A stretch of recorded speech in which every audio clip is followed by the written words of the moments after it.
విశాఖ ఉత్తరంలో విష్ణుకుమార్ రాజు విజయం ఖాయం. ఆంధ్రప్రదేశ్ రాష్ట్ర రాజధాని అమరావతికే ఉత్తరాంధ్ర ప్రజల మద్దతు. వైఎస్ జగన్ అన్ని వర్గాల ప్రజలను మోసం చేశారు. తెలుగు శక్తి అధ్యక్షుడు బివి రామ్. ఉత్తరాంధ్ర ప్రజలు అమరావతి రాజధానికే మద్దతు పలుకుతున్నారని చంద్రబాబు, పవన్ కళ్యాణ్ బహిరంగ సభలో స్పష్టమైందని ఉత్తరాంధ్ర నియోజకవర్గ బీజేపీ అభ్యర్థి పి విష్ణుకుమార్ రాజుకు సీతమ్మ దార ఆయన కార్యాలయంలో శుక్రవారం ఉదయం తెలుగు శక్తి అధ్యక్షుడు బివి రామ్ తెలియజేశారు. విశాఖ ఉత్తరంలో 2014 నుంచి 2019 వరకు చేసిన అభివృద్ధి ప్రజలు ఇంకా మరువలేదని, తిరిగి పి విష్ణుకుమార్ రాజుని అత్యధిక మెజారిటీతో గెలిపించడానికే ప్రజలు సిద్ధంగా ఉన్నారని రామ్ తెలియజేశారు. అనంతరం ఆయన్ను సాల్వతో సత్కరించారు. తెలుగుదేశం, బీజేపీ, జనసేన కూటమి అధికారంలోకి రావడం ద్వారా రాష్ట్ర ప్రజలు కూడా అన్ని రంగాల్లోనూ అభివృద్ధి చెందుతారన్నారు. 50,000 ఓట్ల మెజారిటీ గెలవడం ఖాయం. మరి ఈరోజు మనం చూసినట్లయితే ఉత్తరాంధ్ర ప్రజలు ఎవరు విశాఖ రాజధాని కోరుకోలేదు, అమరావతి కోరుకుంటారు. మరి ఈవేళ జగన్ తన అరాచక పాలనతో ఈ రాష్ట్రాన్ని పూర్తిగా సర్వనాశనం చేశారు. ఈరోజు ఆయన పాలనలో ఏ ఒక్క వర్గం కూడా సంతోషంగా లేదు. అన్ని వర్గాలు ఆయన మాట్లాడితే నా ఎస్సీ, నా ఎస్టీ, నా బీసీ, నా మైనార్టీ అంటారు. ఇవాళ అన్ని వర్గాలని అణిచివేశారు. ఈరోజు ముఖ్యంగా యువతని ఉద్యోగాలు ఇవ్వకుండా ఉత్తరాంధ్రాన్ని పూర్తిగా దగా మోసం చేశారు. ఈవేళ కేవలం రాజధాని పేరుతో ఉత్తరాంధ్ర భూములని కబ్జా చేసి ఈ ముఖ్యమంత్రి గారు డ్రామా ఆడారు. ఈవేళ మేము ఒకటే పిలిపిస్తున్నాం. గతంలో 2014 నుంచి 2019 వరకు 5 సంవత్సరాలు విష్ణుకుమార్ గారు ఉత్తరాంధ్ర ఎమ్మెల్యే చేశారు. ఆయన చేసినప్పుడు ఎంత అభివృద్ధి చేశారు, ప్రజలకు ఎంత మేలు చేశారు, ఈ రోజు కూడా ప్రజలు మర్చిపోలేదు. ఇవాళ ఒకటే అంటున్నారు ప్రజలు, నేను డిఫరెంట్గా అమరావతి గుర్తు చేసి విష్ణుకుమార్ రాజు అత్యమంది గెలిపిస్తా అంటారు, కేకే రాజుని ఓడికి తీరుతా అంటారు. ఈరోజు వైఎస్ఆర్సీపీ రౌడీయిజం, గోండాయిజంతో ప్రజలు భయపెట్టాలని చూస్తున్నారు. ఇంకా రోజులు పోయినాయి. ఈవేళ ధర్మం, న్యాయం వైపు ప్రజలు చూపుతున్నారు. ఈరోజు ప్రజలు ఆకాంక్షించేది కూడా అభివృద్ధి, సంక్షేమం ఆకాంక్షిస్తున్నారు తప్ప ఉచిత పథకాలు పెడితే మేము ఏదో ఓట్లు వేస్తామని చెప్పి భ్రమలో ఉన్న ఈ వైసీపీకి రేపు వచ్చే ఎలక్షన్లు ఈ 10 రోజుల్లో ప్రజలు గుణపడి చెప్పబోతున్నారు. అంతలో ఒకటే పిలిపిస్తాను, ఈ పోరాటం ప్రతి ఒక్కరు ముందుకు రావాలి. ఈ రాష్ట్రాన్ని కాపాల్సిన బాధ్యత అందరిపైన ఉంది. ముఖ్యంగా Telugu Desam party, Janasena, TDP, BJP ఒకటే మేము కోరుతున్నాం. ఈ 10 రోజుల్లో ప్రతి ఇంటికి వెళ్ళి ప్రజల్ని చెప్పి ఓటు ఎందుకు వేయాలి, ఓటు వేయటం వల్ల వచ్చి లాభం ఏంటో చెప్పి రాష్ట్రాన్ని కాపాల్సిన బాధ్యత అందరిపైన చెప్పి నాడు స్వతంత్ర కోసం అనేది పోరాడము. అదే స్ఫూర్తితో ఈరోజు వైకాపాని గద్దె దించి ఆంధ్రప్రదేశ్ గౌరవం నిలబెట్టాలని చెప్పి ప్రజల్ని మనసు కూడా ముఖ్యంగా ఉత్తర ప్రజలను ఒకటే పిలిపిస్తాను. దయచేసి విష్ణుకుమార్ రాజుని 50,000 బయట ఓటు ప్రజలు గెలిపించమని చెప్పి ప్రజలు మనం చేసుకుంటారు. జై హింద్. చేసేదాకా ఓన్లీ మాస్ అనుకున్నారు, కానీ మిడిల్ క్లాస్కి అందరికీ ఆకర్షించే విధానంగా అన్స్టాపబుల్ షోలో ఎంత సింపుల్గా ఉంటారో అందరికీ పరిచయం అయింది. క్యాన్సర్ హాస్పిటల్ సేవలు గత 15 ఏళ్ళుగా క్యాన్సర్ హాస్పిటల్ సేవలు గత 15 ఏళ్ళుగా అనేక మందికి సేవలు అందజేశాము. బాలకృష్ణ గారు చెప్పినట్టు నేను కూడా ఇప్పుడు ఆ హాస్పిటల్లో ట్రస్టీగా గత 5 సంవత్సరాలుగా చేస్తున్నాను. ఇప్పుడు అక్కడన్నా ఒక వీడియో వచ్చి బాలే నిన్ను కొట్టారా అంటే కొట్టలేదు, అందుకే బాధపడుతున్నాను, కొట్టుంటే అట్లీస్ట్ నన్ను ముట్టుకుంటారు అనుకుంటున్నారు. 2014లో ఏం చేస్తారు, రాజకీయం ఓడిపోతారంటే హిందూపూర్లో మంచి మెజారిటీతో గెలిచారు. రెండోసారి ఛాన్సే లేదన్నారు, దానికన్నా ఇంకా ఎక్కువ మెజారిటీతో గెలిచారు. ఈసారి మూడోసారి చాలా ప్రయత్నాలు చేశారు, అభ్యర్థులు మార్చారు. ఈసారి ఇంకా ఎక్కువ మెజారిటీతో గెలుస్తారా?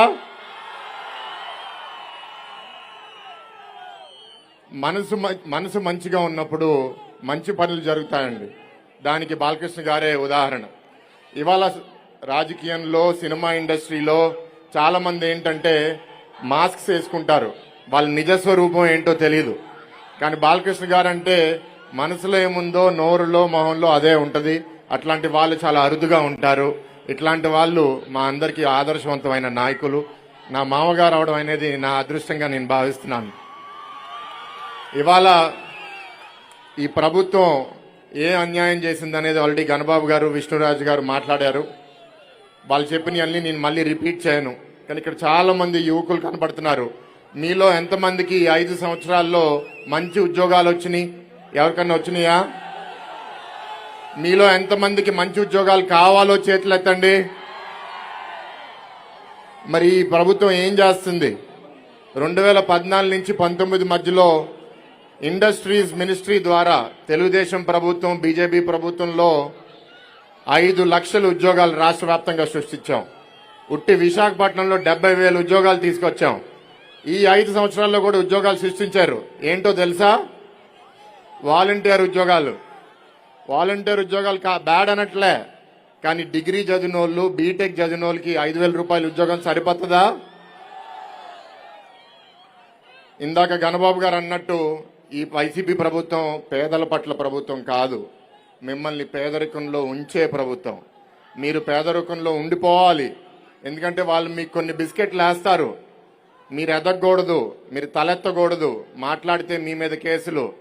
ఇక్కడ మాట్లాడితే గీతం యూనివర్సిటీ గోడ కొట్టేశారు, గాజువాక్లో పల్లా గారు మాట్లాడితే ఆయన బిల్డింగ్ కొట్టేశారు, భీమిలిలో సబ్బహరి గారు చనిపోయారు కానీ సబ్బహరి గారు మాట్లాడితే ఆయన ఇల్లు కొట్టేశారు.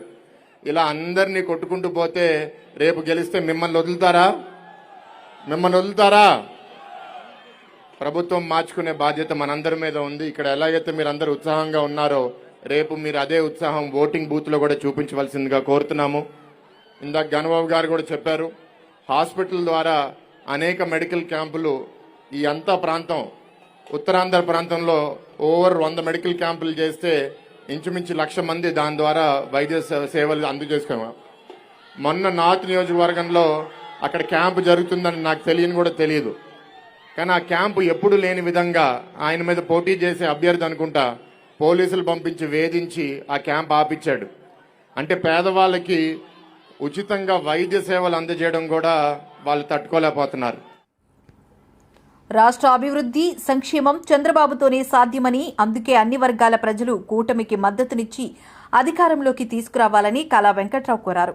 చీపురుపల్లి నియోజకవర్గం ఎన్డీఏ కూటమి ఎమ్మెల్యే అభ్యర్థి కిమిడి కళా వెంకట్రావు శుక్రవారం గరివిడి టీడీపీ ఆఫీసులో మీడియా సమావేశం నిర్వహించారు. కళా వెంకట్రావు మీడియాతో మాట్లాడుతూ వైసీపీ ప్రభుత్వం 5 ఏళ్లుగా పత్రికా స్వేచ్ఛను హరించిందన్నారు. మీడియా ప్రతినిధులు అడిగిన ప్రశ్నలకు అధికార వైసీపీ ప్రభుత్వం సమాధానం చెప్పలేక ప్రశ్నించిన ఎంతో మంది మీడియా ప్రతినిధులపై అక్రమ కేసులు బనాయించి వ్యక్తిగతంగా హింసించిందని కళ అన్నారు. అధికారమిచ్చిన ప్రజలకు తప్పు చేసే ప్రభుత్వాన్ని ప్రశ్నించే హక్కుందన్నారు. ప్రజలకు ప్రభుత్వానికి వారధిగా ఉన్న మీడియా గొంతును నొక్కిన ముఖ్యమంత్రిగా జగన్మోహన్ రెడ్డి చరిత్రలో నిలిచిపోతారన్నారు. ఈ సమావేశంలో మాజీ ఎమ్మెల్యే గద్దె బాబురావు, రాష్ట్ర కార్యదర్శి కిమిడి రామమల్లిక్ నాయుడు, వన్నె సన్యాసి నాయుడు, తిరుమల రాజు కిరణ్ కుమార్, బీజేపీ నాయకులు ఎస్వీఎల్ఎన్ రాజు, జనసేన నాయకులు కోట్ల కృష్ణ తదితరులు పాల్గొన్నారు.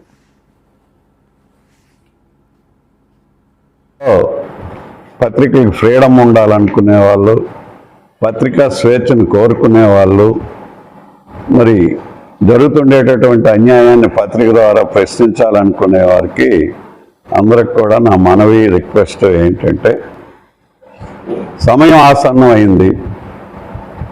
మళ్ళీ ఇది మించిపోతే 5 సంవత్సరాల వరకు మళ్ళీ డిక్టేటర్షిప్ అంటామా, అరాచక ప్రభుత్వం అంటామా, అప్రజాస్వామిక ప్రభుత్వం అంటామా జగన్మోహన్ రెడ్డిది. ఇది ఇలా కంటిన్యూ కావాలా అనేటటువంటి ప్రశ్న ప్రతి వారిలో ఉత్పన్నం కావాలి.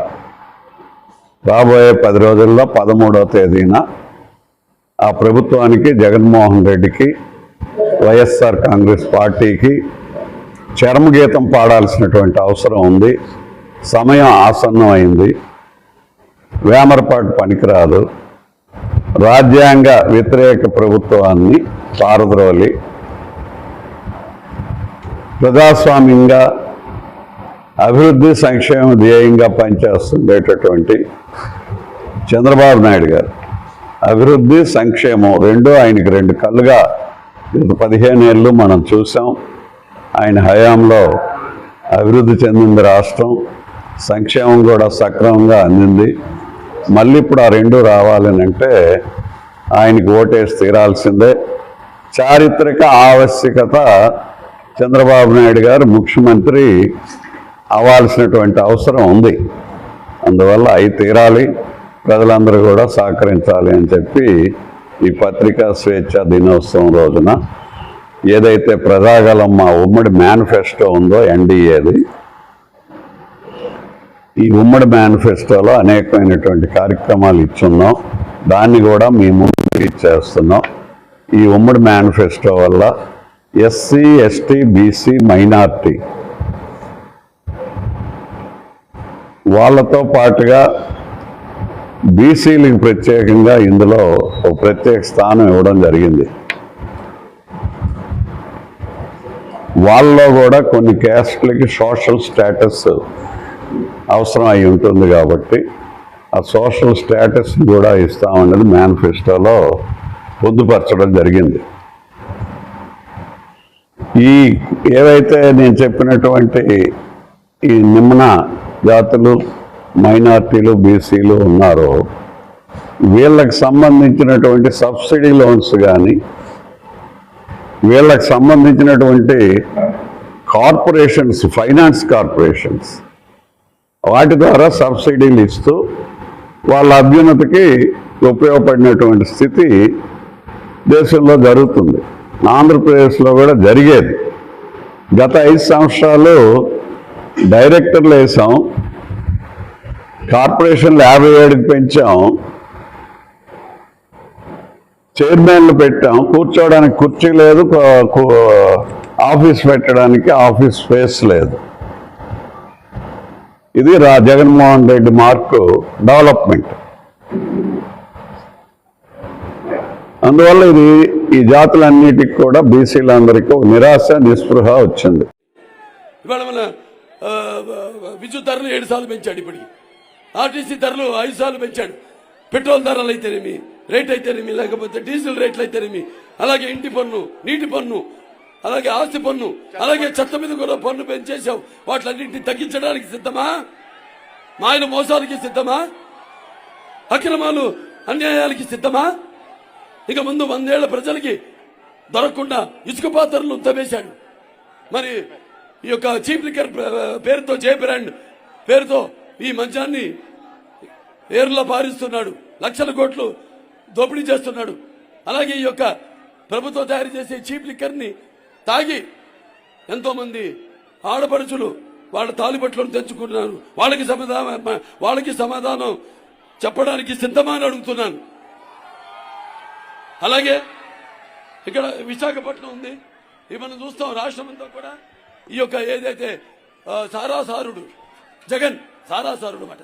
అంటే ప్రభుత్వ దుకాణాలన్నీ ఏదైతే సారా దుకాణాలు ఉన్నాయో, కొట్లున్నాయో, వాటిలన్నీ ప్రభుత్వ దుకాణాలుగా మార్చేసి మరి 10 రూపాయలు మద్యాన్ని 10 రేటుకు అమ్ముతూ మీ దగ్గర ఉన్న మీ ప్రాణాలతో చలగాటాలు ఆడుతున్నాడు.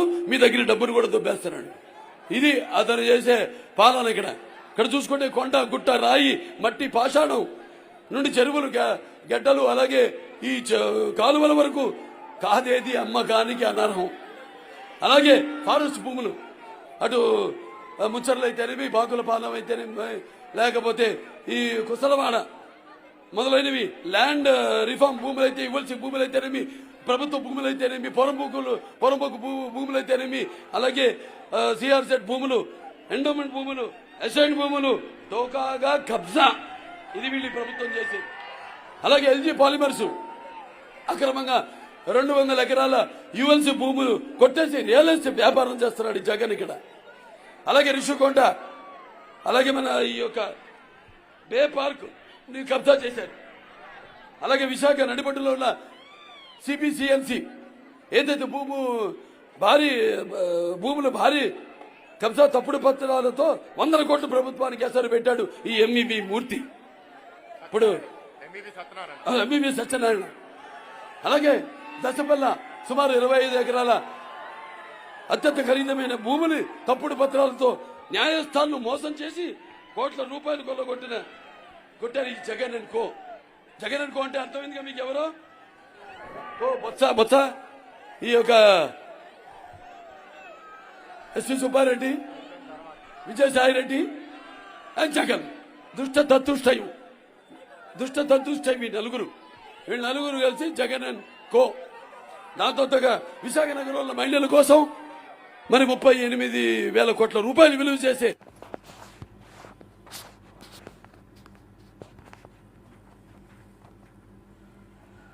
జనసేన రెబల్ స్వతంత్ర అభ్యర్థి ఎన్ని రాజు జనసేన పార్టీ తనకు తీవ్ర అన్యాయం చేసిందని రాజాం నియోజకవర్గ స్వతంత్ర అభ్యర్థి ఎన్ని రాజు తన గోడు వినిపించారు.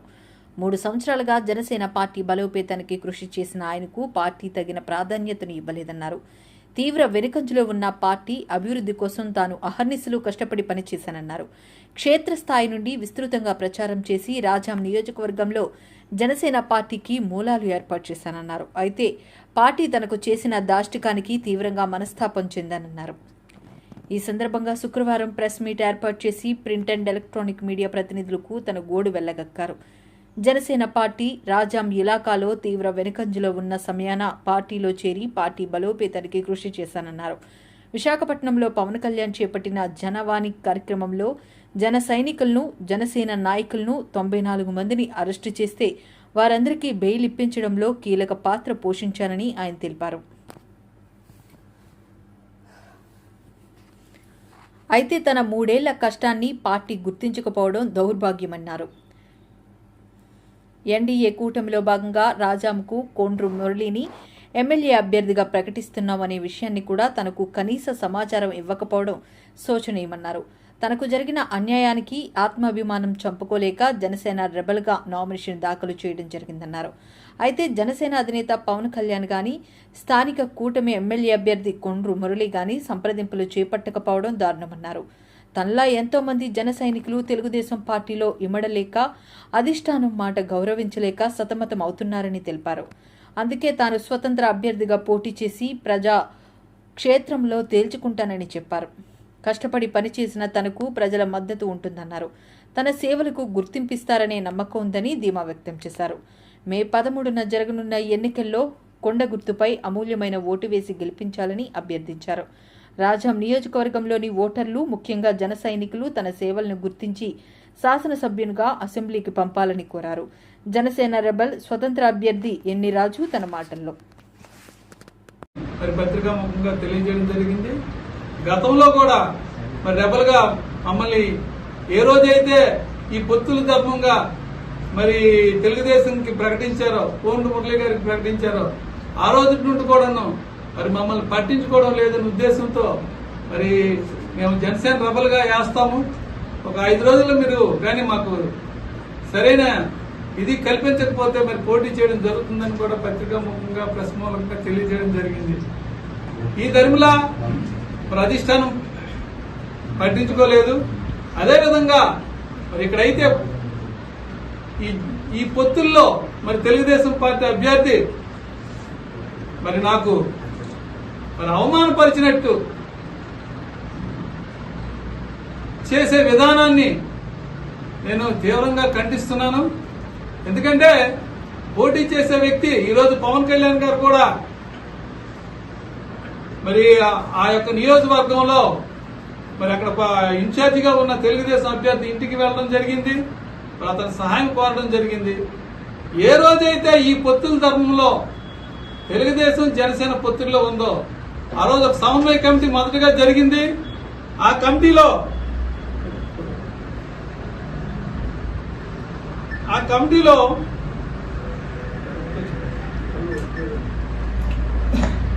కమిటీలో మేమందరము శ్యాంపురం రమ్మని కోరారు. పార్టీ అధిష్టానం అయితే ఇద్దరికి సమ్మతం ఉన్న ప్లేస్ లో పెట్టమంటే పెద్దవారు కదా, వాళ్ళ దగ్గరికి వెళ్ళడం మంచిదని ఒక ఆలోచనతో మీరు వెళ్ళడం జరిగింది. అందులో మేము ఆ రోజు సమావేశంకి వెళ్తే జనసేన ఇన్ఛార్జిని నన్ను నా ఫోటో కూడా అందులో పెట్టడం జరగలేదు. అప్పుడు వెంటనే మా అధిష్టానం తెలియజేశాము. జన సైనికులు కూడా మీ ఫోటో లేనప్పుడు మీరు ఎందుకు వెళ్తారు శ్యాంపురము అని అడిగితే, ఓకే ఏదైనా సరే పార్టీ పిలుపు, అదే కదా పెద్ద అతను, మనకు వెళ్ళడం తప్పులేదనే ఉద్దేశంతో వెళ్ళడం జరిగింది. అక్కడ కూడా పత్రికాముఖంగా కూడా ఇలాంటి పరిస్థితి ఇంకో రోజు తెలియజేయకూడదని కూడా మేము చెప్పడం జరిగింది. కానీ తరువాత కొన్ని సమావేశాల్లో కూడా ఆ రోజు నిజం గెలవాలనే కార్యక్రమం జరిగింది. ఈ రాజాంకి మన చంద్రబాబు నాయుడు గారు భార్య గారు వచ్చారు. వచ్చినప్పుడు అతను పెట్టిన ప్రతి ఫ్లెక్సీలో కూడా కళా వెంకటరావు గారు పెట్టారు, ప్రతిభా భారతి గారు పెట్టారు. ఆ ఫ్లెక్సీల్లో పవన్ కళ్యాణ్ గారి ఫోటో ఉంది. కానీ కొండ్రు మురళి గారు పెట్టిన ఏ ఫ్లెక్సీలు కూడా మరి పవన్ కళ్యాణ్ గారు ఫోటో పెట్టలేదని ఈ సందర్భంగా మీకు తెలియజేస్తున్నా. అదేవిధంగా అతను పుట్టినరోజు అయినప్పటికి కూడా ఏ కార్యక్రమం కూడా పవన్ కళ్యాణ్ గారు ఫోటో పెట్టడం జరగలేదు. మా జన సైనికులందరూ చాలా ఖండించారు, చాలా బాధతో మేమందరం ఉండిపోయాం ఆ పరిస్థితిలో. మరి ఈ రోజు వరకు తర్వాత అతను ప్రచారంలో కూడా పవన్ కళ్యాణ్ జనసేన జెండా మాత్రం పెట్టడం జరగలేదు. అది మా జన సైనికులు వెళ్లి కొంతమంది మాట్లాడితే ఆ రోజు నుండి మరి జనసేన జెండా పెట్టడం జరిగింది. అదేవిధంగా మీటింగ్ లో కూడా మీరు చూస్తుంటారు, ఇక్కడ జనసేన పార్టీకి బలం లేదు. అదేవిధంగా ఈ జనసేన పార్టీ మీకు విజయానికి తోడ్పడుతుందా, మెజార్టీకి తోడ్పడుతుందా అంటే మాకు మెజార్టీకి తోడ్పడుతుంది, విజయానికి తోడ్పడుతుంది విధంగా మీరు ఏమనుకుంటారో అది అవుతారు. మీరు ఎవరిని ఐడలైజ్ చేస్తారో, ఎవరిని ఆరాధిస్తారో మీరు వాళ్ళ విలువలు మీకు ఆపాదిస్తాయి. మీరు జగన్ని గుండెల్లో పెట్టుకుంటే మీరు కూడా జగన్ లాగే అవుతారు. మీరు స్వామి వివేకానందను పెట్టుకుంటే స్వామి వివేకానంద దారిలో వెళ్తారు. ఒక పుచ్చలపల్లి సుందరయ్య గారిని పెట్టుకుంటే ఆయన దారిలో వెళ్తారు. నేను పెట్టుకుంది అందరినీ సమిష్టిగా కలిపిన సమ్మేళనం, సమ్మిళితమైన ఒక జ్ఞానాన్ని. అందుకే నాకు ఒకటే మీకు చెప్తున్నాను, నేను ప్రధానమంత్రి గారికి చెప్పా ఎన్డీఏ మీటింగ్ లో, మొన్న ఈ మధ్యన మనకి ఎలక్షన్ల ముందు ఎన్డీఏ మీటింగ్ లో ఒకటే చెప్పా, ఈ దేశపు సంపద నదులు కాదు, అరణ్యాలు కాదు, ఖనిజాలు కాదు, కలల ఖనిజాలతో నిండిన యువత మీరే భవిష్యత్తు ఈ దేశానికి. మీరే ఈ దేశ భవిష్యత్తు నావికులు. మీకు గనుక సరైన 2047లో మొన్న మిత్రులు చంద్రబాబు గారికి కూడా చెప్పా, మీరు 90 దశకం చివరిలో మీరు విజన్ 2020 అంటే నేను చూస్తా ఉండేవాడిని, ఎప్పుడు 2020 వస్తుంది, ఏం జరుగుద్దని చూసేవాడిని. ఇప్పుడు నేను ఆ హైటెక్ సిటీ, మాదాపూర్ సిటీ చూస్తుంటే ఆ అభివృద్ధి చూసి అన్ని ఉద్యోగాలు, లక్షల ఉద్యోగాలు వచ్చిన విధానం చూస్తే ఒకళ్ళు ఆలోచించాలి. ఒక రాజకీయ నాయకుడు ఒక తరం కోసం ఆలోచించగలిగే శక్తి ఉండాలి. జగన్ ఒక ఎన్నికల కోసం మాత్రమే ఆలోచించగలడు. ఇక్కడ ఉన్న వాళ్ళు అందరం మేము తరం కాదు, 2 తరాల కోసం ఆలోచించే శక్తి ఉన్నవాళ్ళం. మోదీ గారు 2047కి ఆలోచిస్తా ఉన్నారు.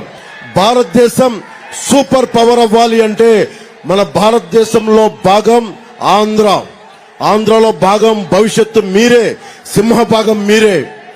మిమ్మల్ని ముందుకు తీసుకెళ్లాలనేదే నేను ఎందుకు తగ్గాను, ఎందుకు ఇంత బలం ఉండి కూడా తగ్గాను, మీ గుండెల్లో ఇంత స్థానం ఉండి కూడా ఎందుకు తగ్గాను అంటే, నేను ఒక్కడి శక్తి సరిపోదు. 5 కోట్ల మందిని మొయ్యాలి అంటే ఒక దేహానికి ఒక రక్తనాళం సరిపోదు, ఒక దేశానికి ఒక నది సరిపోదు, ఒక రాజకీయ ప్రస్థానానికి ఈ ఒక తరం యువతకి చాలా మంది కదిలి రావాలి. రాజకీయ ధురంధరులు వ్యవస్థను నడిపి పబ్లిక్ పాలసీ మీద బలమైన అవగాహన ఉండి చంద్రబాబు గారు ఉన్నారు. దశాబ్ద కాలంగా రోడ్ల మీద తిరుగుతాను నేనున్నాను. ప్రధానమంత్రిగా మోదీ గారు ఉన్నారు, వేమిరెడ్డి ప్రభాకర్ గారు, నారాయణ గారు, శ్రీధర్ రెడ్డి గారు, అందరి అనుభవం మనకు పనిచేస్తుంది. అందుకని మీకు అండగా ఉండటానికి ఎక్కడ నెగ్గాలో కాదు, ఎక్కడ తగ్గాలో తెలుసుకొని మిమ్మల్ని భుజాల మీద ఎక్కించుకోవడానికి, ఊరేగించుకోవడానికి, మీ భవిష్యత్తుని బంగారమయం చేయడానికి నేను వచ్చాను. నేను పిఠాపురం నుంచి పోటీ చేస్తున్నాను, అసెంబ్లీలో అడుగు పెడుతున్నాం. మనకి పట్టుమని 2 వారాలు కూడా లేదు. ఈ రోజు తీసుకునే నిర్ణయం, మీకు వచ్చే ఎన్నికల్లో తీసుకునే నిర్ణయం మీ భవిష్యత్తుది. అక్కడున్న చిన్న బిడ్డ ఉంది, ఎంత ఉంటాయి, 5-6 ఏళ్ళు ఉంటాయి. 5-6 ఏళ్ళు ఇట్లా అయిపోతే రేపొద్దున 18 ఏళ్ళ బిడ్డ అయిపోవడం ఎంతోసేపు పట్టదు. కళ్ళు తిరిగితే కాలం గిరుని తిరిగిపోద్ది. నేను పార్టీ పెట్టి దశాబ్దం అయిపోయింది. 2019 జగన్ వచ్చి కాలం గిరుని తిరిగి 5 సంవత్సరాలు అయిపోయింది. కానీ మీ భవిష్యత్తు నలిగిపోయింది. సిపిఎస్ రద్దు చేస్తాడు, సిపిఎస్ రద్దు చేయలేదు. ఫీజు రీఎంబర్స్మెంట్ చేస్తాడు, ఫీజు రీఎంబర్స్మెంట్ చేయలేదు. ఫీజు రీఎంబర్స్మెంట్ డబ్బులు తీసుకెళ్లి 1300 కోట్ల రూపాయలు వైసీపీ